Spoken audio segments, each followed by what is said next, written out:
అందరికీ నమస్కారం. నేను మీ వ్యవసాయ విద్యార్థిని. నేను ఈరోజు మీతో కెమికల్స్ స్ప్రే చేసేటప్పుడు ఎలాంటి జాగ్రత్తలు తీసుకోవాలో చెప్పబోతున్నాను. దాంట్లో ఫస్ట్ వన్ ఏంటంటే, ఎవరైతే పర్సన్ స్ప్రే చేస్తున్నారో ఆ పర్సన్ యొక్క బాడీ మొత్తం కవర్ చేసుకోవాలండి. గ్లౌజెస్తో, మాస్క్తో, స్పెక్స్తో, షూస్తో సహా టోటల్గా కవర్ చేసుకోవాలి. అండ్ మనము కెమికల్ని వాటర్తో కలిపేటప్పుడు ఆ కెమికల్ బాటిల్ ఆర్ కవర్ పైన వెనకాల లేబులింగ్స్ ఉంటాయండి.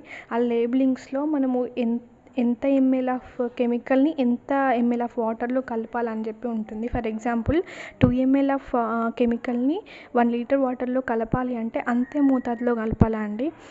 2 ml కాకుండా 4 ml కలిపామనుకోండి, దాని యొక్క కాన్సన్ట్రేషన్ ఎక్కువ అయ్యి బాడీ పైన ఒక చుక్క పడ్డా కూడా మనకు చాలా ఎఫెక్ట్ అవుద్దండి.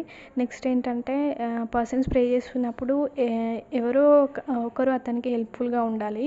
ఇఫ్ సడన్గా ఏదైనా అయినా కూడా అతనికి ఏదైనా హెల్ప్ చేసేలాగా ఉండాలి. నెక్స్ట్ వన్, మనం కెమికల్స్ వాటర్తో కలిపేటప్పుడు వెల్ వెంటిలేటెడ్ ఏరియాలో కలపాలండి. అంటే సఫోకేషన్గా ఉండొద్దు. నెక్స్ట్ ఏంటంటే, కెమికల్స్ స్ప్రేయింగ్ చేయడం అయిపోయిన తర్వాత హ్యాండ్ వాష్, ఫేస్ వాష్, టోటల్గా బాతింగ్ చేయడం అనేది కంపల్సరీ. అండ్ మనం వేసుకున్న బట్టలు కూడా చాలా క్లీన్గా వాష్ చేసుకొని పెట్టుకోవాలండి. అండ్ కెమికల్స్ స్ప్రే చేసే మధ్యలో లంచ్ చేయడం కానీ, స్నాక్స్ తినడం కానీ అట్లాంటివి ఏమి కూడా చేసుకోవద్దండి. నెక్స్ట్, రైతులు కొంతమంది ఏం చేస్తుంటారంటే, కెమికల్స్ స్ప్రే చేసే మధ్యలో దాహం అవుతుందని చెప్పేసి వాటర్ తాగుతుంటారు. అట్లా చేసుకోవడం చాలా డేంజర్ అండి.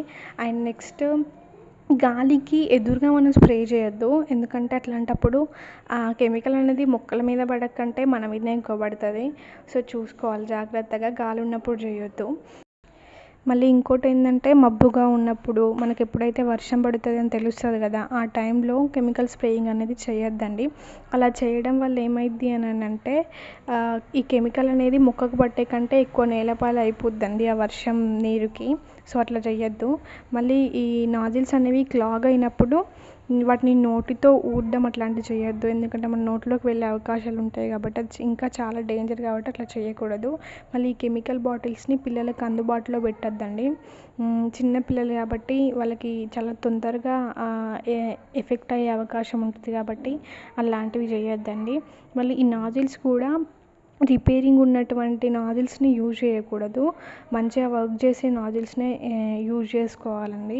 నెక్స్ట్ ఏంటంటే, ఈ కెమికల్స్లో ఫంగిసైడ్స్, పెస్టిసైడ్స్, ఇన్సెక్టిసైడ్స్ ఇవన్నింటినీ కలిపి ఒకే స్ప్రేయర్తో స్ప్రే చేయొద్దండి. సపరేట్గా తీసుకోవాలి.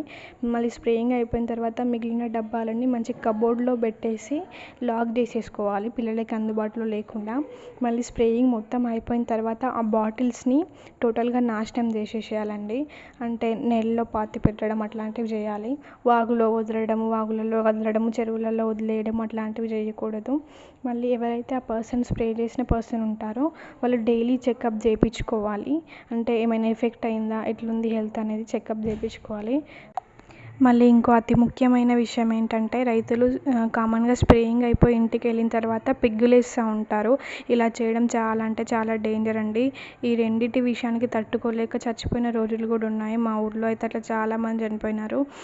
సో ఇట్లా చేయకుండా ఉండడం అనేది చాలా బెటర్ అండి. ఈ వీడియో ఇంకా లైక్ చేయకపోతే లైక్ చేసేసుకోండి. ఎవరికి షేర్ చేయాలో వాళ్ళకి తొందరగా షేర్ చేసేసేయండి. మళ్ళీ ఇలాంటి వీడియోస్ కోసం నా ఛానల్ని సబ్స్క్రైబ్ చేయండి. Thank you for watching.